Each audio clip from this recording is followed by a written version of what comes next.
Anyways, real quick, I'm here with Chris Carson. Andrew Greenberg's due to join us here pretty soon. But as you can see, we're looking at Noble Armada Lost Worlds, and it's at its Kickstarter. So why don't you tell us about it, Chris? Hello, everybody. Can everybody hear me? Can you hear me, Brian? Oh, yeah, I can definitely hear you. Excellent.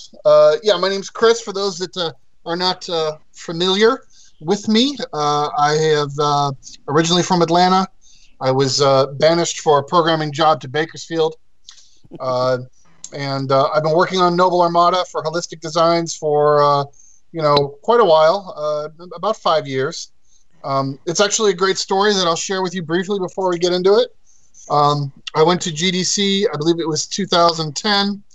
I was living in Georgia at the time, and I went to the GGDA dinner function after one of the show days, and I met Andrew there.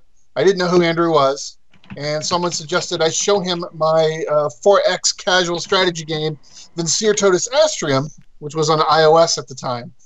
He was apparently into strategy games. Me, myself, I love strategy games. I've loved them since really the first strategy game, and this all ties in. The first strategy game I ever fell in love with was in the early 90s, mid-90s rather.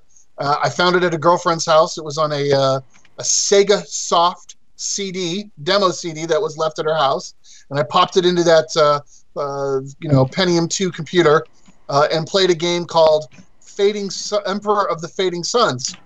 And I absolutely loved that game. It sold me on the genre. The demo was only a couple hours long.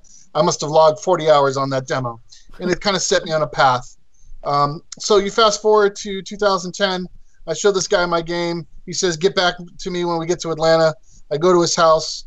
He shows me the tabletop RPG Noble Armada, explains to me what he's looking for, and I said, "Well, here, this is what I think we could do with a PC game or a mobile game." And he seemed really excited. He hired me, and then I figured it out, Brian. Oh yeah, you figured it out. I figured it out 3 weeks later that the guy I'm doing a game for is none other than the producer of Emperor of the Fading Suns. And man, that blew my mind. That was great. That was really awesome. Almost as cool as meeting Nolan Bushnell. But anyways, too bad he wasn't here to hear you say that. Well, he's the one who introduced me, so I guess that counts. So yeah, we've been working on Noble Armada for quite some time. It's about done. The game itself, the core game, what we set out to do, is pretty much done. We're in the polishing, testing, and balancing phase. But along the way, 5 years is a long time, we did come up with a lot of ideas that some of them would build a ton of value. And that's why we're Kickstartering it, because the initial budget has been exceeded vastly. And in order to punch in these extra features, which would just build a ton of value into the game, we're seeking that extra funding.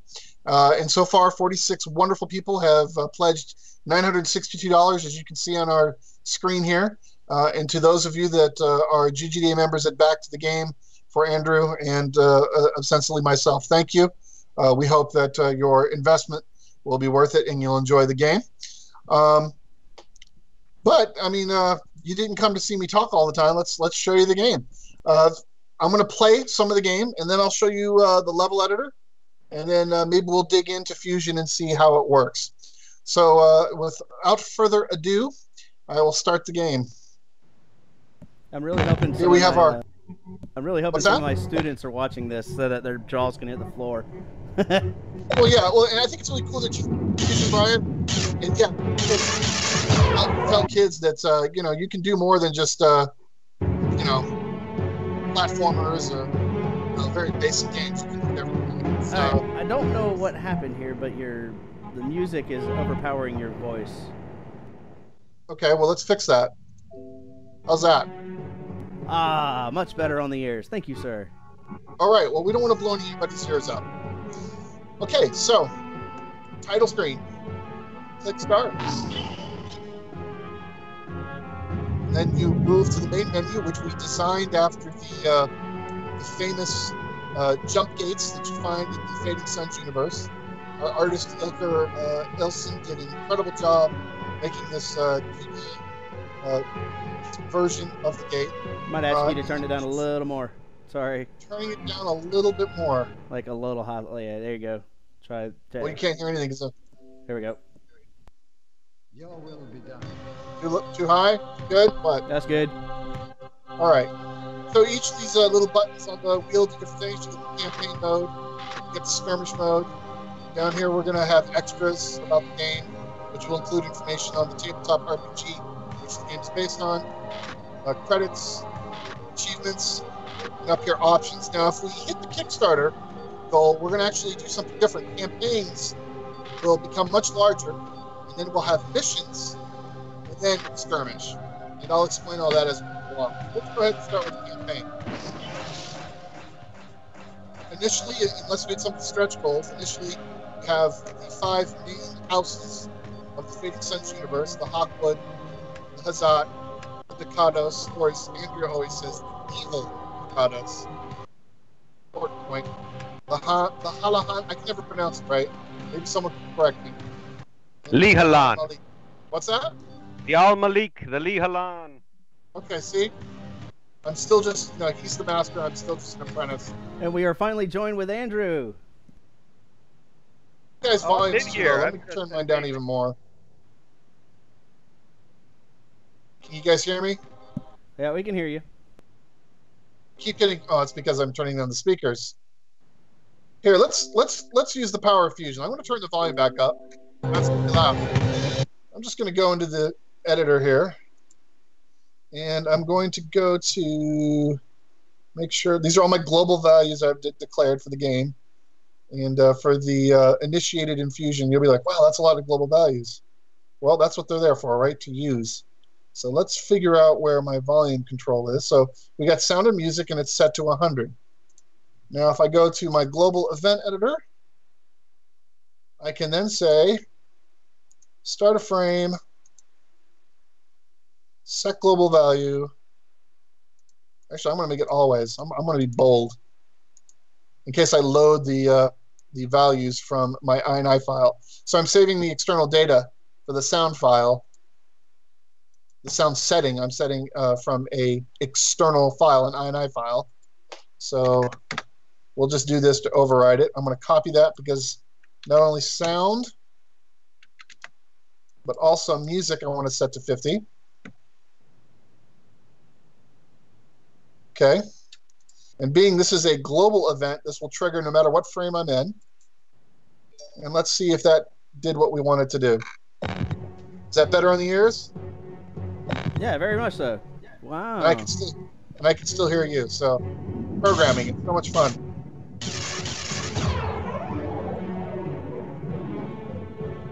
All right. There's the gates, paint mode. Popular, very well balanced vessels. And then this is the campaign collection. Is that too loud? Yeah, that's pretty loud. All right. More programming shenanigans. We did say we'd show off a little bit of fusion, didn't we? Yes, we did. That's right. Everybody, you're getting a good in-depth look of what it's behind the scenes. Remember, global events are really cool because they allow you to write code that covers all frames.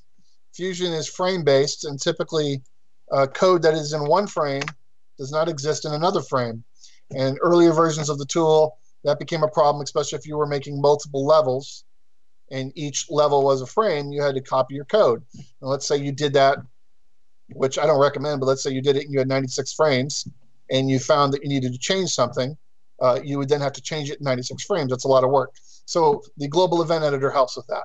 Now you notice that not every object, there's only one object in here. You can add objects from anywhere in the app here and pull them in at the global level.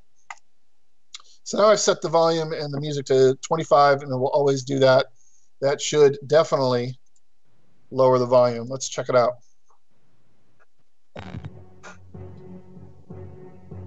So hey guys, you watched that stream online? Yeah, what did you learn? Oh, how to set volume. Oh, cool. I have no idea how he did it, but it was cool. Yeah, it was great.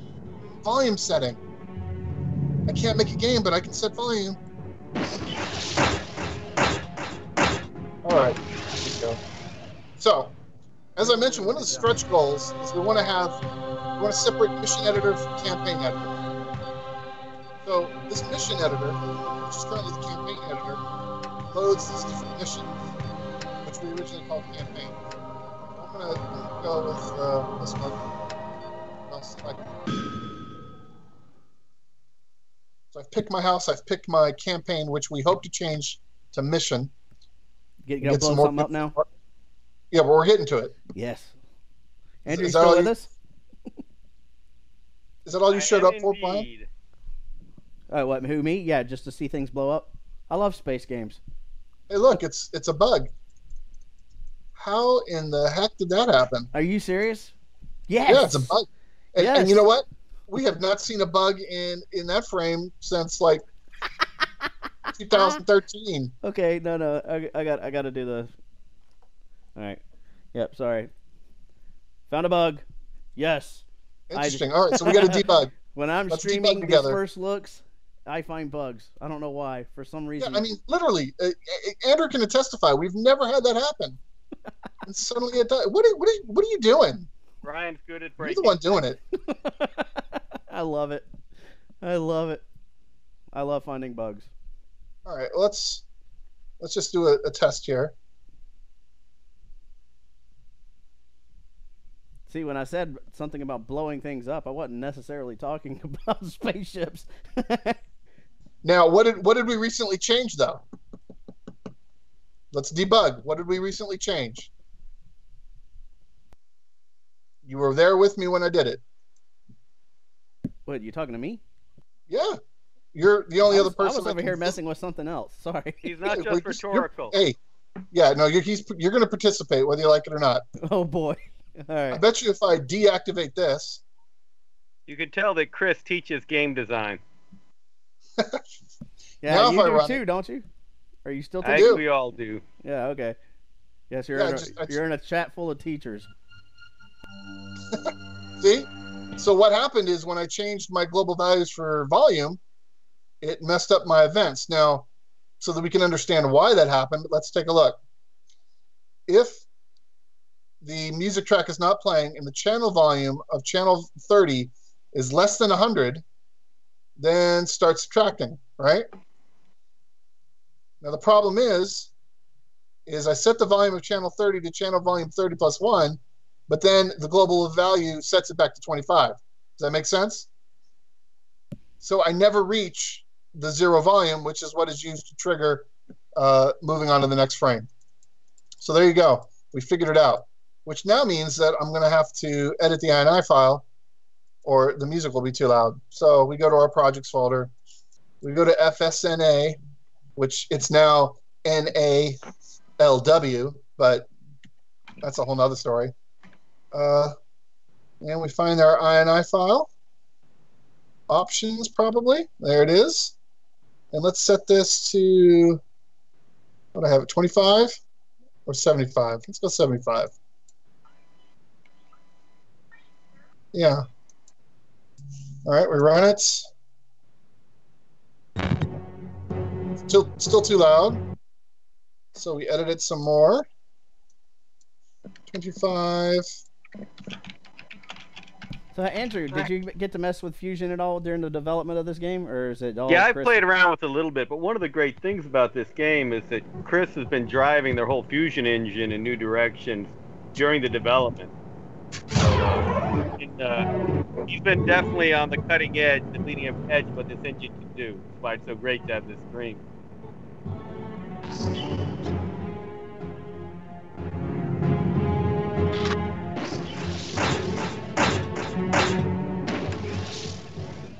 All right, so for those that want to know what I was doing, for some reason it wasn't loading my values, so we'll have to figure out what's going on there.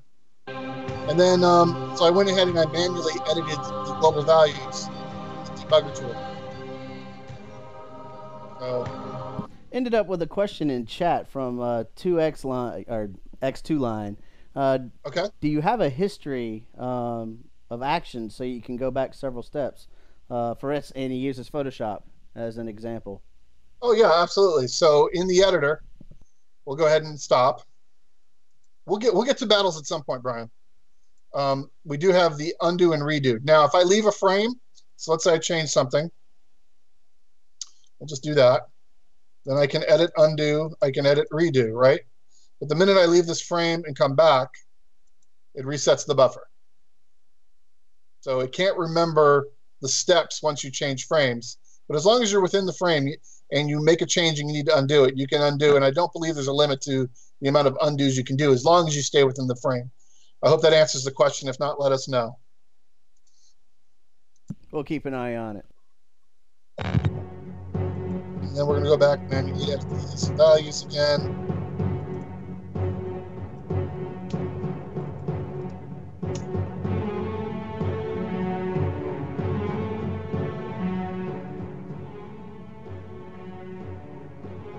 All right.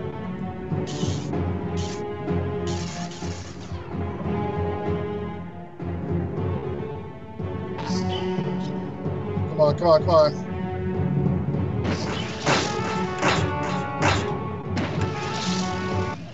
Andrew, what is the best house? Mine here, Tucker. Okay. I think they're prettiest, but there's a good variability. But go with some staccatos. They look evil. I love. I like the side. I like the designs of the side. It's flying things really bug me.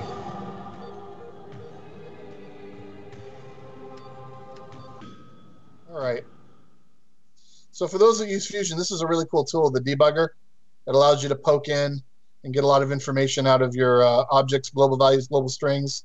You can, in a frame, attach an object to the debugger, and then all its value strings and positional data will appear.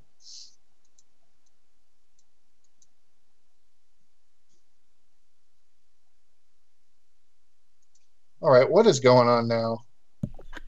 Did I just break it again? No, it's because we're playing around when we're doing it. You know what? I don't think anybody wants to see that start again. So logo intro, jump to frame, select campaign, and boom, campaign. Better than cheat codes. That's right. Oh, are there any cheat codes that you're willing to admit to? No. Holistic Designs has an anti-cheat policy. Oh, I thought it was the anti-admitting it online. Oh, well, you just broke the rule. What are you doing? Still not working. That's pretty weird. Brian, you broke it nice. I know. I'm so How good. did you do that?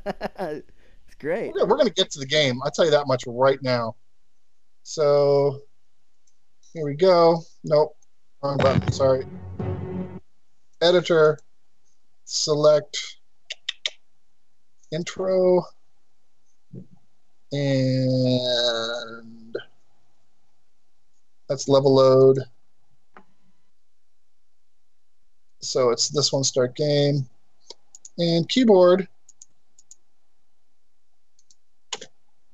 So I'm willing to gamble that Chris did not have a backup copy before he started messing with it tonight. No, I always save. We are looking at the 140th build under the FSN name, and then there's about 200 builds from a previous file name that we had. Yeah, we've done a lot of file control and version control. We have backups of backups of backups, just in case. That's right. It's the most backed up game in the history of games.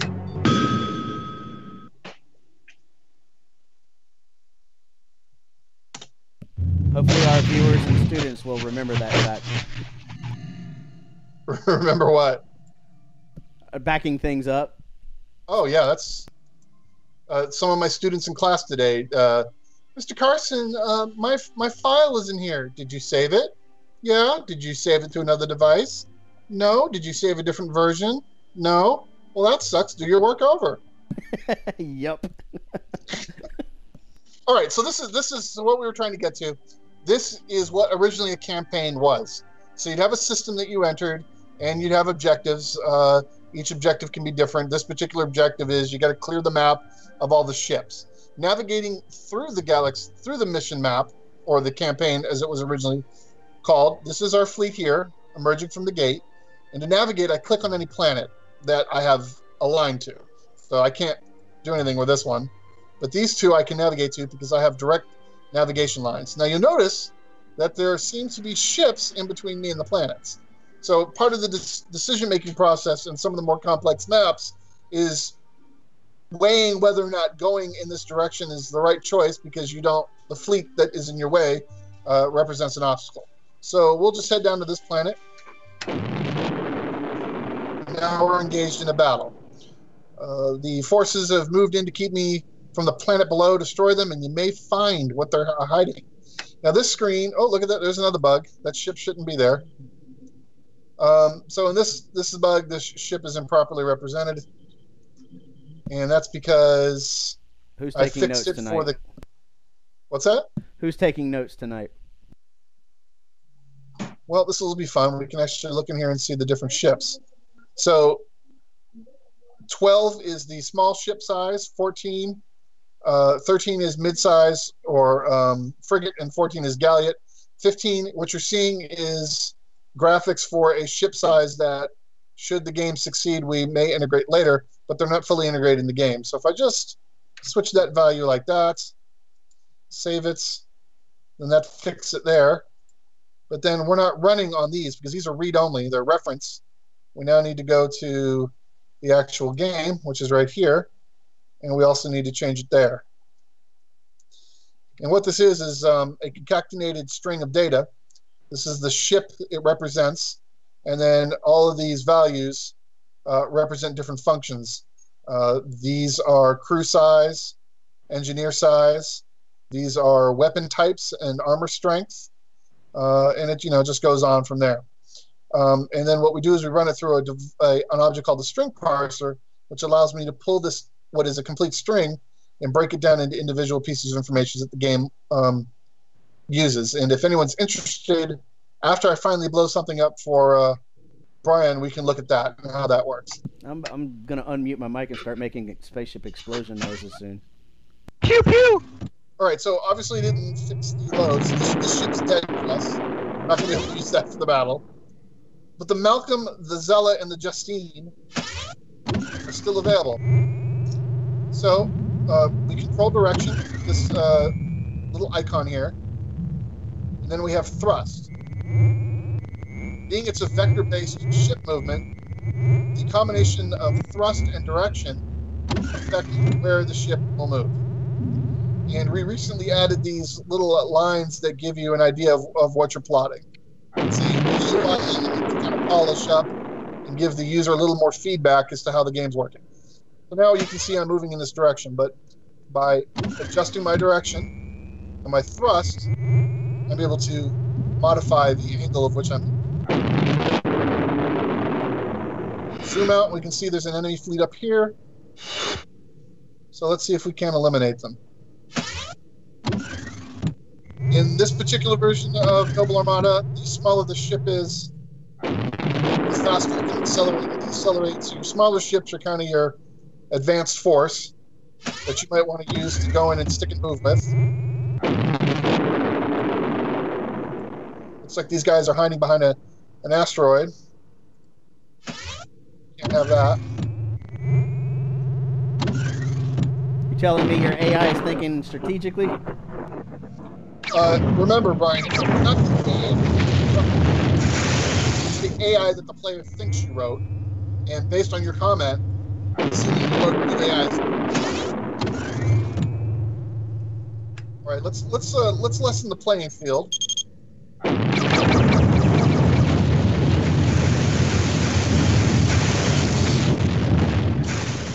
they ran into an asteroid. So the AI made you think it was smart until just now.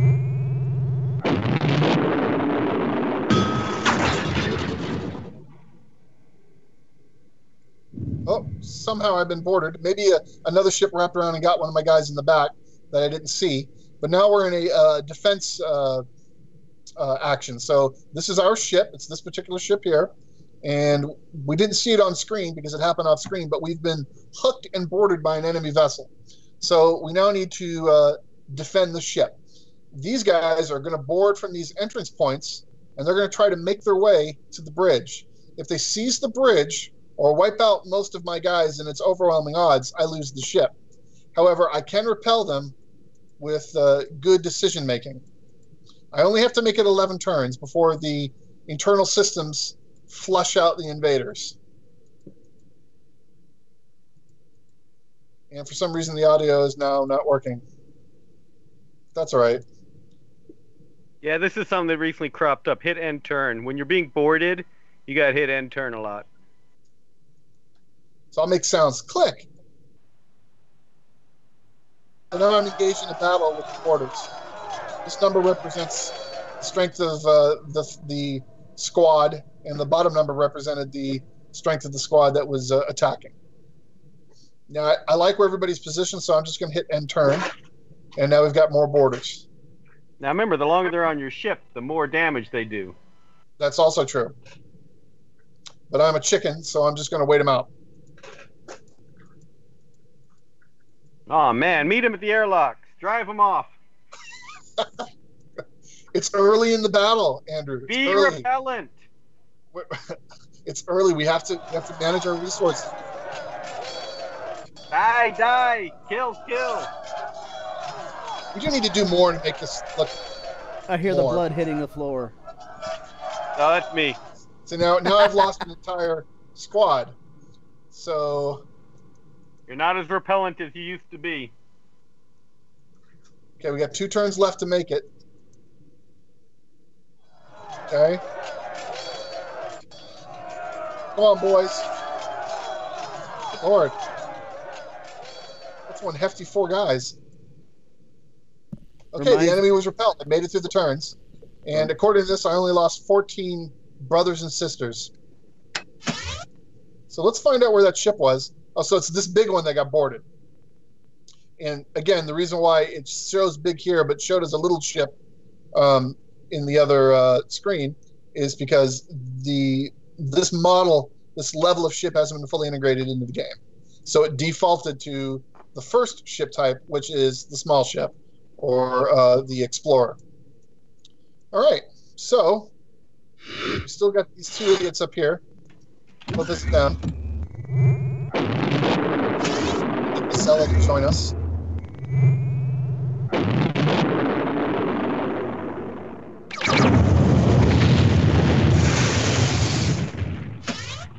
That would have hurt if it connected. Yeah. The Sons, or rather the Noble Armada line of games tries to implement is making naval combat that works in space. I guess is the easiest way I can say it. And Andrew can feel free to interrupt me at any time because he's the expert. But there's certain things that you do in naval combat, like making the T. So if I can face my ship towards lower my profile, my surface profile, as I approach the ship. So in this configuration right here, these ships have less surface because as they shoot downwards, there's less. Only this part of the ship is actually hittable, unless they come in at an angle. But you are more of a target when you do this way. So you want to approach in this kind of configuration.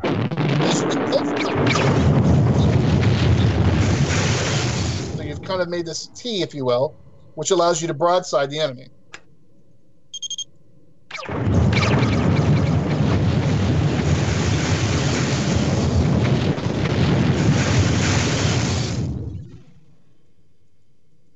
All right, let's repel these guys. We'll take an aggressive approach like Andrew wanted.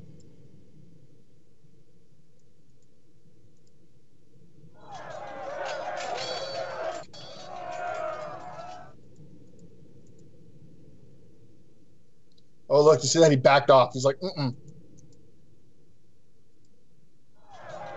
This guy's got smart. They're like, no, thank you. Cowardly Hazat.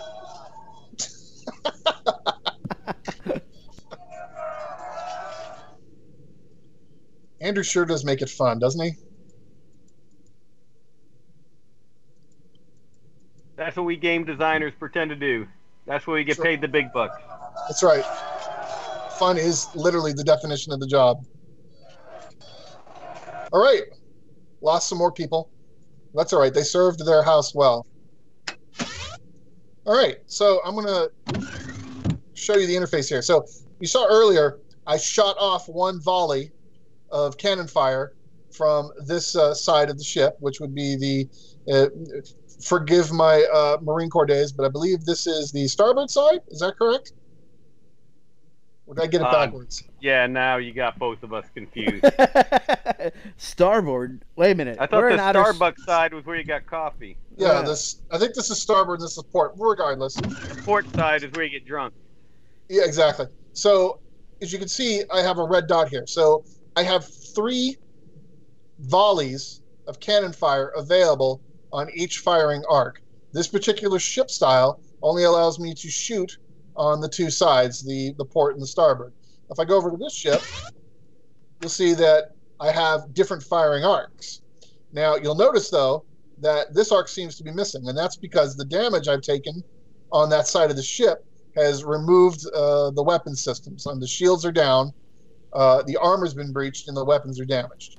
I hate to inform you that Google says you were aiming in the port side, or you're shooting from the port side.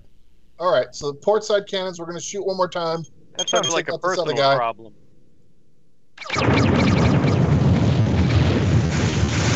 One more volleys. Yeah, I've now out.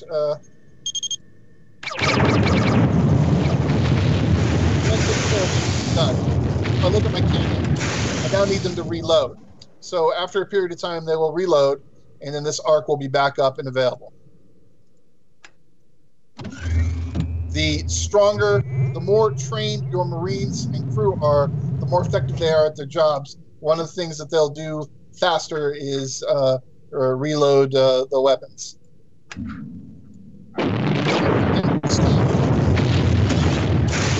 Casella.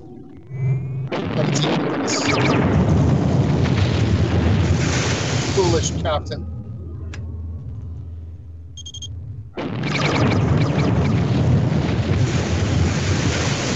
That just about does it for this battle.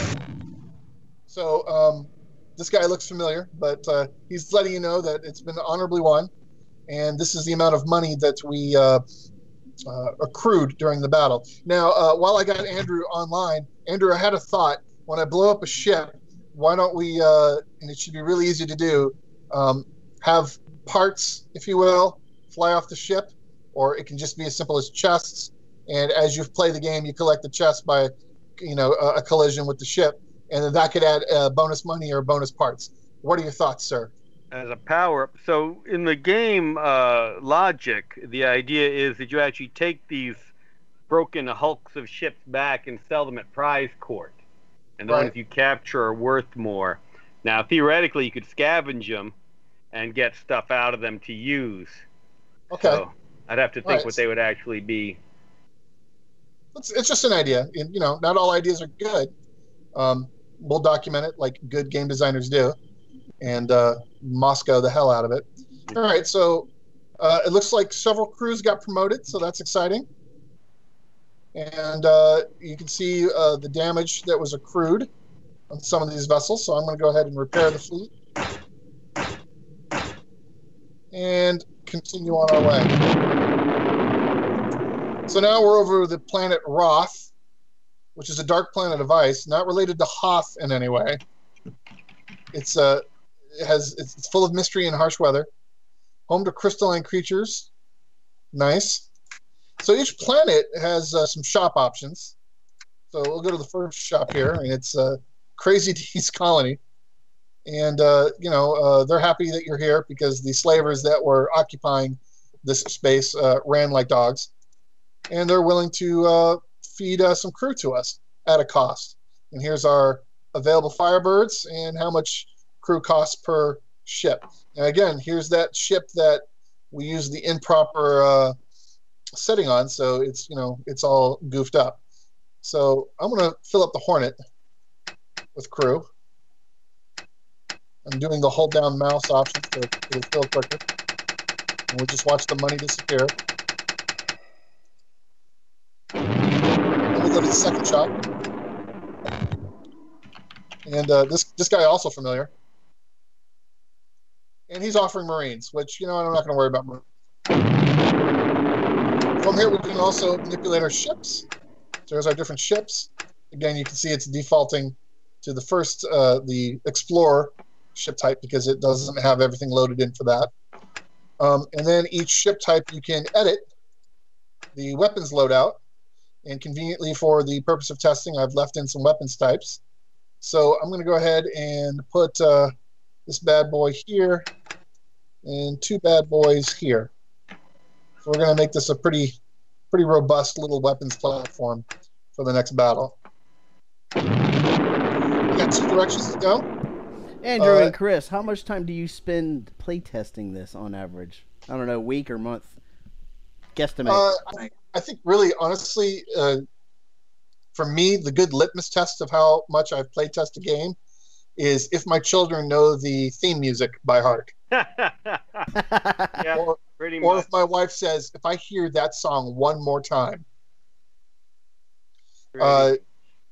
Over the 5 years we've worked on this, it's got to be months worth of playing, I would imagine, between all of us.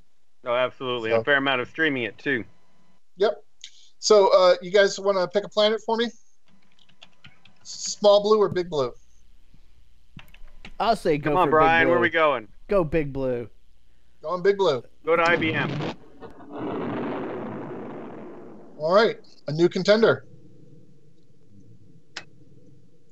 And let's put this guy in the back because he's fairly useless.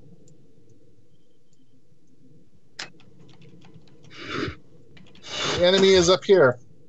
So, different weapons platforms, different stuff, like this. Total miss. Swing and a miss.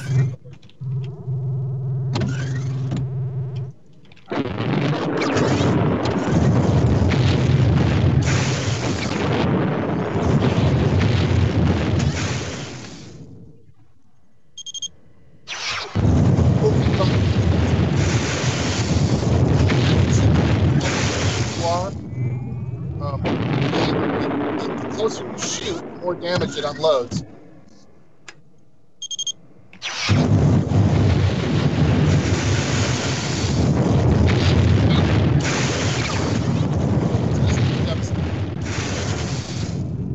Fix the balancing by making the weapon very cost prohibitive, or we could lower the amount of damage it does.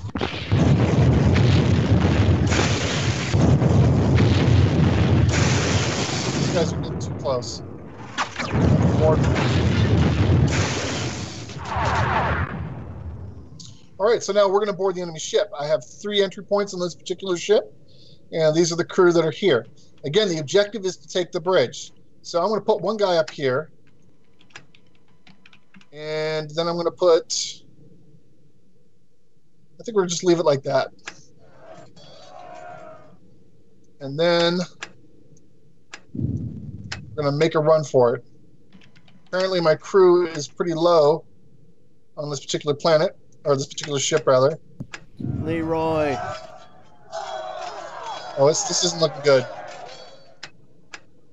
These men and women will be remembered for their valor, but not much more.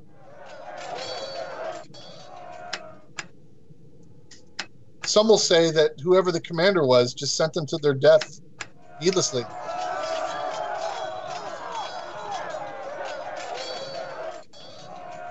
So I have 0 parties left. This is the last crew I have. And I have only 6 turns left to take the bridge. And we all know it's not going to happen, but let's go for it anyways. So, we lost everybody. Now that ship has 0 Marines.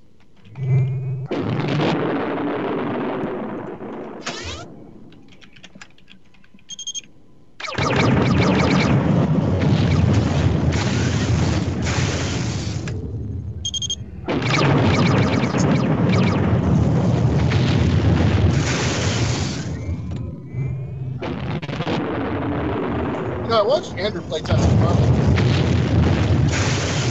He just play test so much better than me. Because I don't know how it's supposed to work. I mean...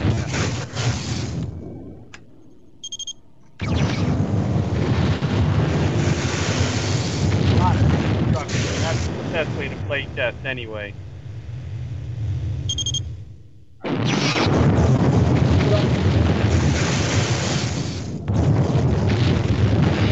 got a friend here hiding back here. Let's go visit him.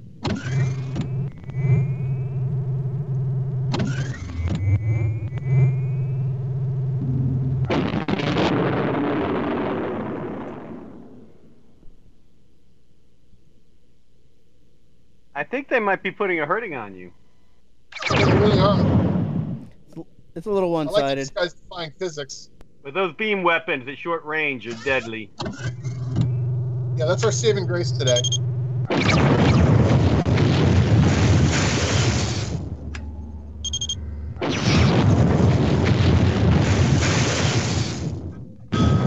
So, we made it. We made it.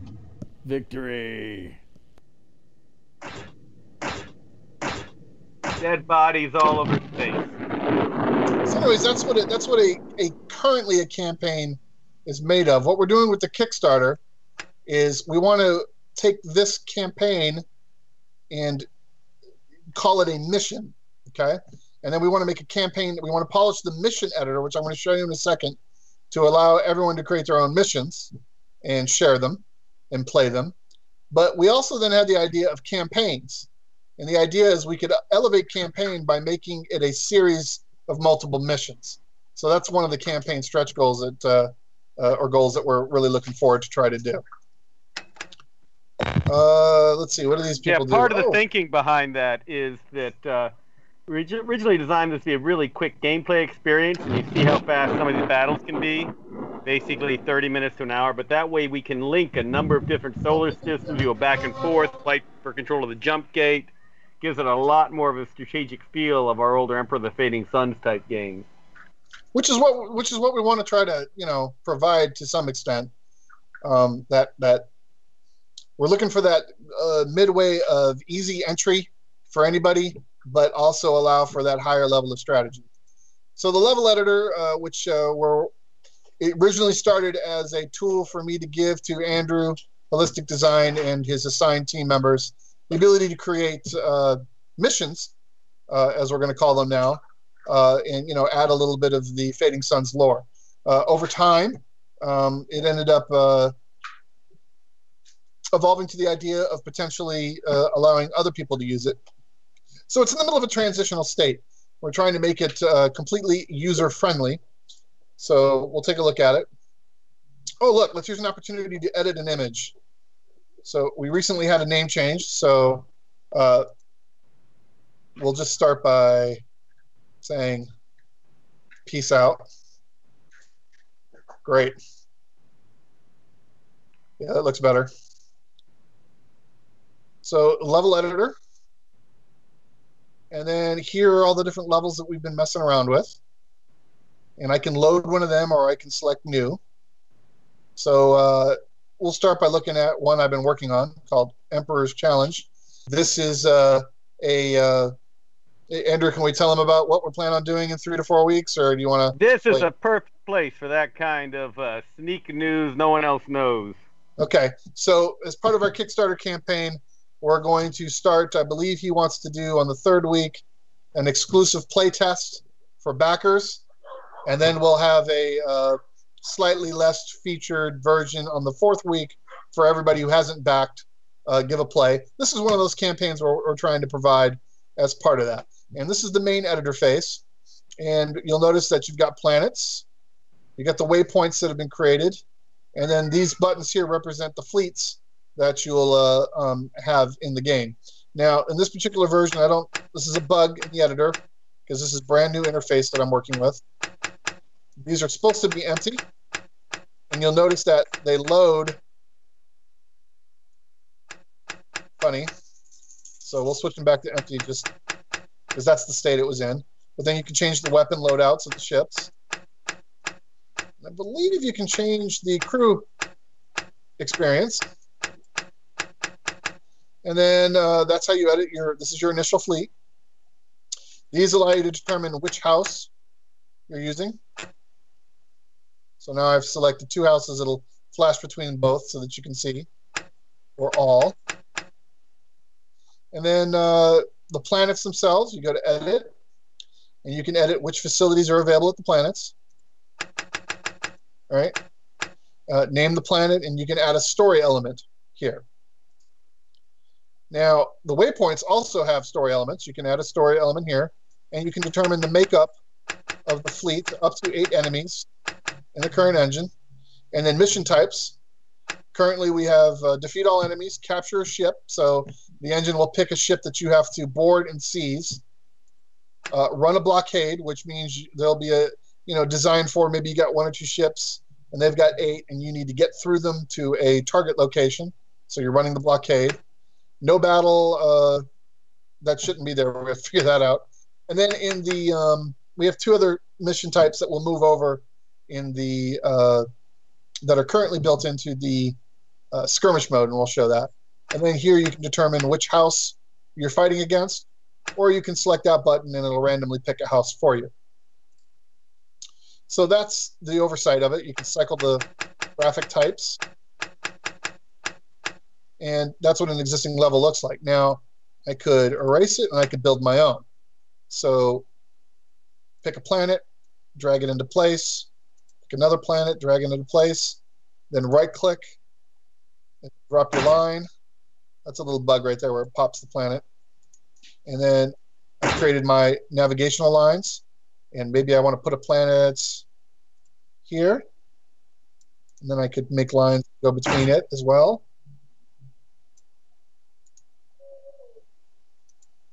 And then you see these blank spaces. So if I was to load the game now, there'd be no battles because there's no battles placed.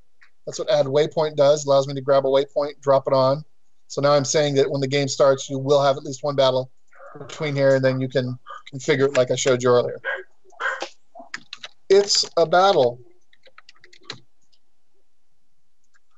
Defeat all enemies, and then you'd start the game and play it there. So that's kind of where we're going with the editor for the mission editor, but then we would want to take another step of the campaign editor and allow you to create a campaign where you would put multiple of these missions inside the campaign.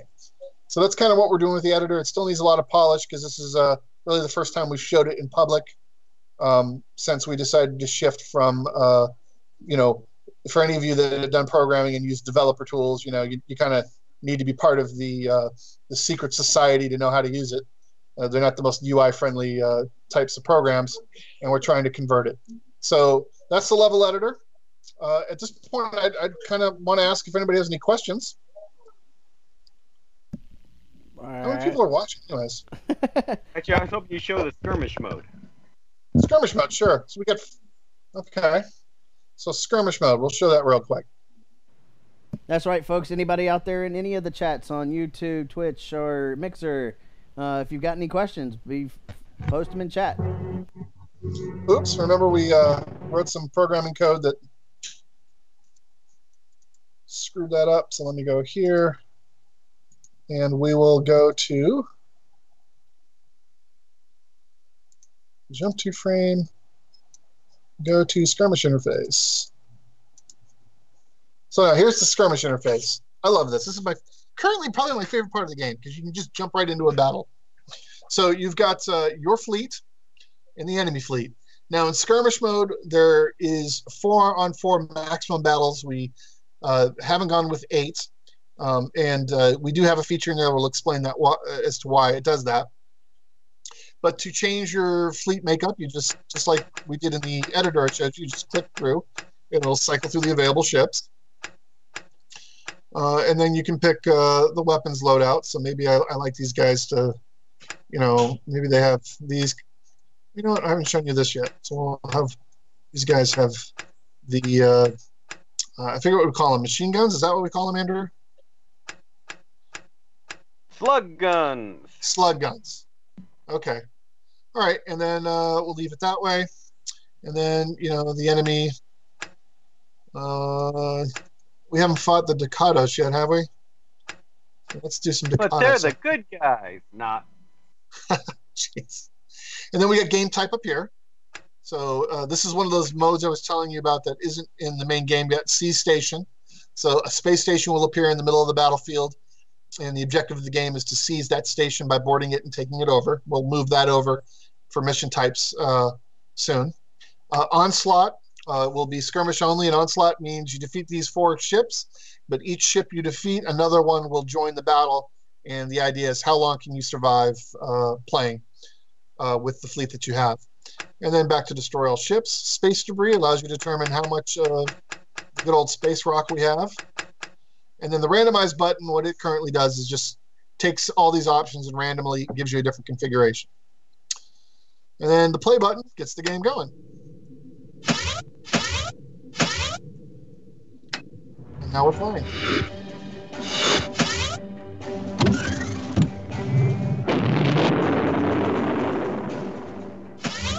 Let's take these slug gun ships.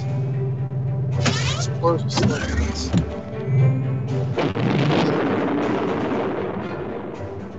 Now, one thing I thought about is there's no penalty currently. Just kind of cool because you can use it.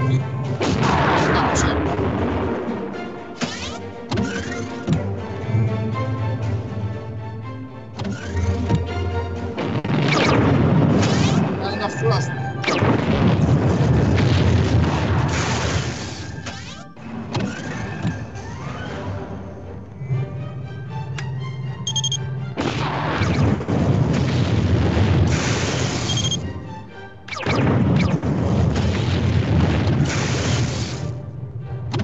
Very poorly.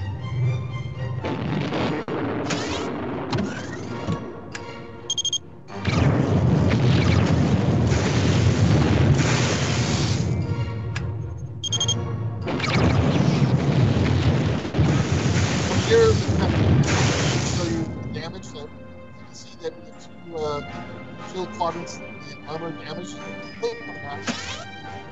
bring the ship into danger. These positions upgrade that ship go. Hey, Chris, I'm having trouble hearing your voice. Yeah, okay, hold on.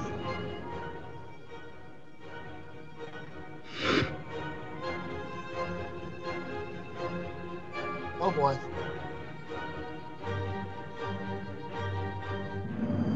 No one's ready for the Ducatos.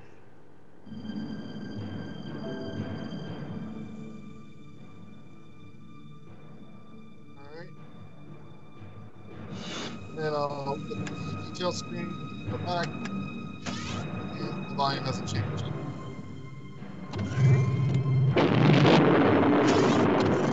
I love finding bugs.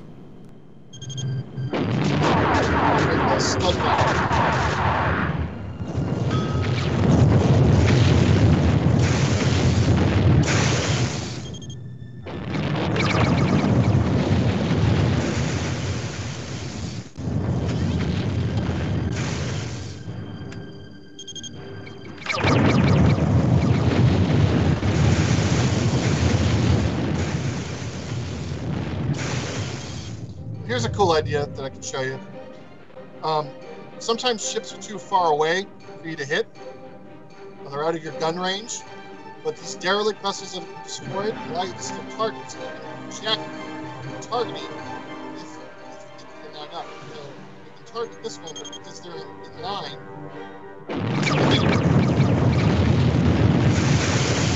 it's kind of a poor example because it was so close. If this one had been far away, I could use this. It's kind of a targeting reticule.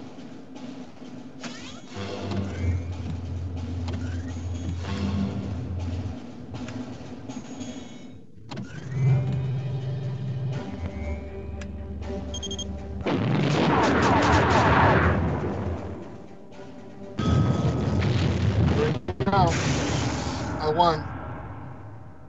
Victory. So we still got a fair amount of work in front of us. But we are looking at I believe we've set a summer release, and we're going to hold to it. And with your help, we can add even more and make it a better game. I apologize up front. I'm in the middle of building the demo version, which anyone who knows programming is, like being an automotive expert. I've been ripping out spark plugs and all sorts of stuff. And what you're looking at is the build after the demo, and apparently I haven't put some spark plugs back in, so I apologize for that. Does anybody have any questions? I had looking pretty fun. Yeah, it's Right. looking very fun. Music and sound effects, one of my favorite topics.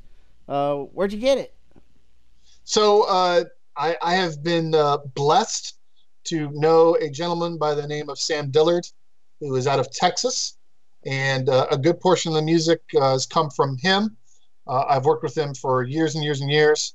Um, he should, with his talent set, be a lot more well known, but he hasn't, I guess, hit that combination of luck yet. He's put his music in areas, where other composers speak, and he's had Hollywood. I'm not going to mention names, but Hollywood composers say, "You've got real talent. Keep working on it." So he took music that was provided from the previous Noble Armada project, listened to it, listened to our direction, and he produced the music you're hearing now. There are a few tracks in the game that actually come from the previous Noble Armada project that Andrew can speak more about. And the sound effects also came from the previous Noble Armada project, so I really can't take much credit for that. But the sounds work so well, and they do a good job of creating a unique flavor to the game. So, Actually, I'll hate to disabuse you of that. We based them on the original planning we've done with Noble Armada and EFS, but these are all new sound effects for EFS that I put together. So, okay. hate to admit it, I actually have the audio design credits on this one. But we have the music is also provided by the Changelings, a very popular Atlanta band for a while. Still find a lot of their stuff online. Very great. A lot of great ambiance. Actually, one of the main bands in our Emperor the Fading Sun soundtrack that got a lot of critical praise. I listen to that one all the time. Any other questions, Brian?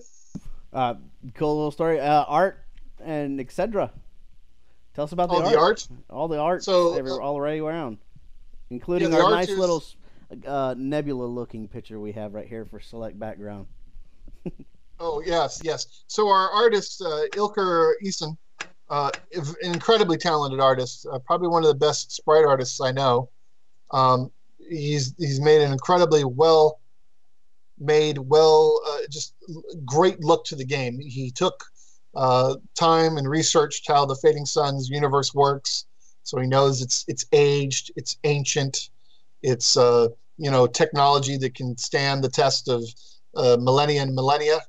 And you can see all those details in here.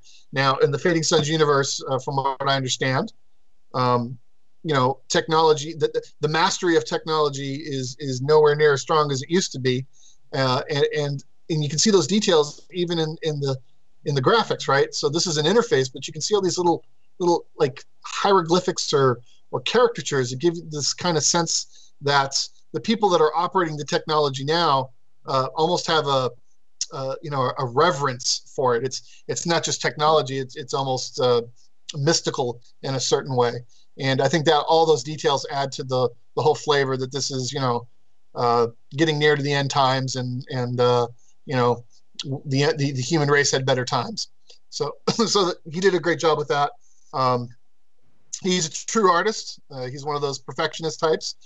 If you asked him how this art looked, he would tell you it's not good enough. Like a true artist would. Yeah, exactly, like a true artist. And you got to love those guys. You got to tell them, hey, it's good enough. We got to get in the game. But he did a really, really good job. We were happy to have him on the team. He worked with me on two previous other games that I've made. So good guy, Ilker Esen, Eisen. You can look him online if you have work for him. He likes money, and he likes doing art. So check him out. Programming is all done by me using Fusion. Are you the only programmer? I am the only programmer. This is all my work. Nice. So, all right. So one of the things that I do like to ask developers while developing this game, did you have any epiphanies or aha moments? Or are you still having them? Well, like, what would you say was one of your biggest milestones? The problem with I don't want to say the problem, but the issue with this particular project is it started 5 years ago, and I'll come back to a part that works fine now, but I'll have to add something or edit something, and I'll look at it and be like, why did you do it that way, idiot? You could have done it so much better if you do it this way. And that's because programming, you're consistently learning. and over a 5-year period, you sure do pick up new lessons that you would have liked to have applied 4 years ago. So that epiphany happens all the time. But overall, I'm pretty happy with this code. It's well commented and it's well structured.